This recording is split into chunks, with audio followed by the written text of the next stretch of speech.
జర్నలిస్టుపై దాడి చేసిన mining mafia. Police స్టేషన్లో ఫిర్యాదు చేసిన జర్నలిస్టులు.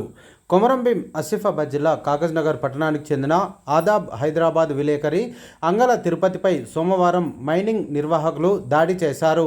కాగజ్నగర్ మండలం చారిగాం రహదారిలో అక్రమంగా మట్టి తవ్వకాలు జరుగుతున్నాయన్న సమాచారం మేరకు జర్నలిస్టు తిరుపతి ఫోటోలు తీసేందుకు అక్కడికి వెళ్లారు. అక్కడ ఉన్న మైనింగ్ మాఫియా విచక్షణ రహితంగా దాడి చేశారు. బూతులు తిడుతూ దాడి చేయడంతో తిరుపతికి తీవ్ర గాయాలయ్యాయి. దీనిపై కాగజ్నగర్ రూరల్ పోలీస్ స్టేషన్లో బాధితుడు తిరుపతి జర్నలిస్టు సంఘాలతో కలిసి ఫిర్యాదు చేశాడు. మైనింగ్ మాఫియాపై కేసు నమోదు చేసి బాధితుడు తిరుపతికి న్యాయం చేయాలని జర్నలిస్టు సంఘాలు కోరాయి. లేని పక్షంలో జర్నలిస్టు యూనియన్ల ఆధ్వర్యంలో పెద్ద ఎత్తున ఆందోళన కార్యక్రమాలను చేపడతామని జర్నలిస్టు యూనియన్ సంఘాల నాయకులు సోమవారం సాయంత్రం 6:30 తెలియజేశారు.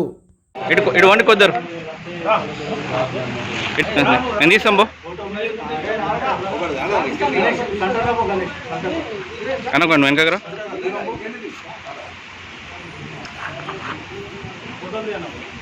కొట్టిన